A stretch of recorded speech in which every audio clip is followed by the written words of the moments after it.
guys, எல்லாம் எப்படி இருக்கீங்க? நல்லா இருக்கீங்களா? ஸோ நானும் ரொம்ப நல்லா இருக்கேன். ஸோ ரொம்ப நாள் ஆச்சுல நம்ம இந்த மாதிரி ரியாக்ஷன் வீடியோ பண்ணி. ஸோ இப்போ வந்து பார்த்தீங்கன்னா தனுஷ் அண்ணா, அதுக்கப்புறம் சாய் அபியங்கர், அப்புறம் சாய் பல்லவி, அப்புறம் ராஜ்குமார் பெரியசாமி எல்லாம் சேர்ந்து ஓம் அப்படின்னு சொல்லி ஒன்று விட்டுருக்காங்க. ஃபர்ஸ்ட் ஸ்ட்ரைக் அப்படின்னு சொல்லி நேற்றா ஆமாம் 14 ஹவர்ஸ் ஆகும், 12 மில்லியன் வியூஸ் போயிருக்கு. ஸோ அதை பார்த்து எப்படி இருக்குன்னு பார்ப்போம். ஸோ 3, 2, 1 எப்பயும் போல ஸ்டார்ட் பண்ணிடலாம்.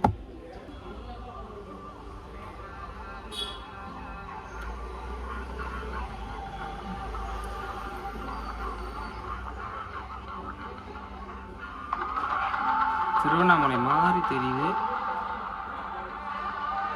சிவசிவான்றாங்க.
சாய் அபியங்கர் மியூசிக்கல்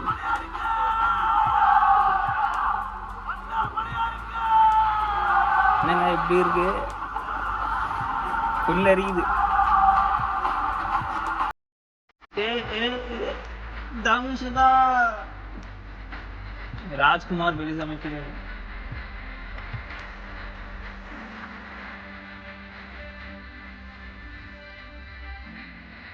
தனுஷ் லுக்கு பாத்தீங்களா? காதல் compel Mangu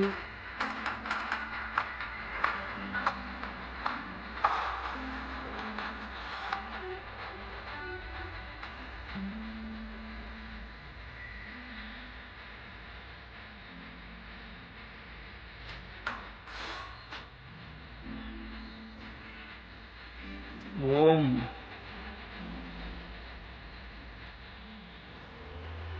Chapter 1 The Bloodwood. 16ஆம் தேதி 10ஆம் மாதம் 2026 வேர்ல்டு வைட் சினிமாஸில் டெலிகாஸ்ட் பண்ணப்படும் அப்படின்னு போட்டிருக்காங்க. ஸோ இது பார்க்கவே நல்லா இருக்கு. சரி, எனக்கு பிடிச்சதே அந்த எப்படின்னா அண்ணாமலையார் அரோகரா அப்படின்னு சொல்கிற ஒரு இதுதான். உண்மையாக அது சிம்பிளான நம்ம டெய்லி சாமி கும்பிட்ற மாதிரியான ஒரு வார்த்தை, ஒரு கோயிலுக்குள்ளே போகிற மாதிரியான வார்த்தை. ஆனால் அது கரெக்டாக தனுஷ் நான் வரப்போ என்ட்ரி ஆகிறப்போ ஒன்று கொடுக்குறாங்க பார்த்தீங்களா? நம்ம இப்படி பார்க்குற நம்ம இப்படி ஆகுது. அந்த ரியாக்ஷன் தான் செம்மையாக இருக்குது. ஸோ தனுஷ் அண்ணா ப்ளஸ் ராஜ்குமார் பெரியசாமி, அதுக்கப்புறம் ப்ளஸ் சாய் அபியங்கர் எல்லாம் சேர்ந்து ஒரு காம்போவாக இது எப்படி இருக்குன்னு தெரில, ஒரு க்யூரியாசிட்டியான செம்மையாக பில்ட் பண்ணிச்சு. ஸோ நல்லாயிருக்கும்னு நினைக்கிறேன். ஆனால் இது எனக்கு தெரிஞ்சு இப்போ இதை வச்சு மட்டும் பார்த்தா என்னென்னா, இந்த மலை சைடு இந்த கட்டைகளை எடுத்துகிட்டு போவாங்கள்ல, இந்த புஷ்பா மாதிரி, அந்த புஷ்பா படத்தில் வர மாதிரி எடுத்துகிட்டு போயிட்டு இருக்கப்போ போலீஸ் பிடிக்கிறாங்க, அப்போ காப்பாற்றுறாங்க தனுஷ். ஸோ இந்த மாதிரி தான் இந்த கதை கொஞ்சம் லைட்டாக இருக்குது. ஸோ ஆனால் நம்ம இப்படிலாம் சொல்ல முடியாது. ஒரு படம் எவ்வளோ பெருசாக எடுக்கிறாங்க, நம்மளே மூவி சைடு தான் கொஞ்சம் இது பண்ணிக்கிட்டு இருக்கோம். ஸோ இதெல்லாம் இப்படி கிடையாது. சும்மா நான் சொல்கிறேன், இந்த மாதிரி தான் இருக்கும், புஷ்பா சைடு மாதிரி இருக்கும் அந்த கிளான்ஸ் பார்த்தா அப்படின்னு சொல்கிறேன், கிளிம்ஸ் அப் மாதிரி பார்த்தா. ஸோ அவ்வளோதான். ஸோ சூப்பராக இருக்குது. ஸோ இந்த படம் செம சக்ஸஸ் ஆகிறதுக்கு நம்ம ஒரு வாழ்த்துக்கள் சொல்லிக்கலாம். ஏன்னா நம்மளும் நாளைக்கு ஒரு படம் எடுத்தோம்னு வச்சுக்கோங்களேன், நமக்கு 4-5 பேர் நல்ல வாழ்த்துக்கள் சொல்லணும், நம்ம படம் எப்படி இருக்குன்னு நிறைய பேர் சொல்லணும். ஸோ அதான் நம்ம ஆசை. ஸோ ஒவ்வொரு விஷயமும் ஒரு சினிமாவுக்கு பின்னாடி கிட்டத்தட்ட 2000-3000 பேர் வேலை செஞ்சுக்கிட்டு இருக்காங்க. ஸோ லட்சக்கணக்கான பேர் கூட பெரிய படத்துக்குலாம் வேலை செய்வாங்க. ஸோ அந்த மாதிரி தான். ஸோ டக்குன்னு குறை சொல்லிட்டு போகிறதுல ஒரு பிரயோஜனமும் இல்லை.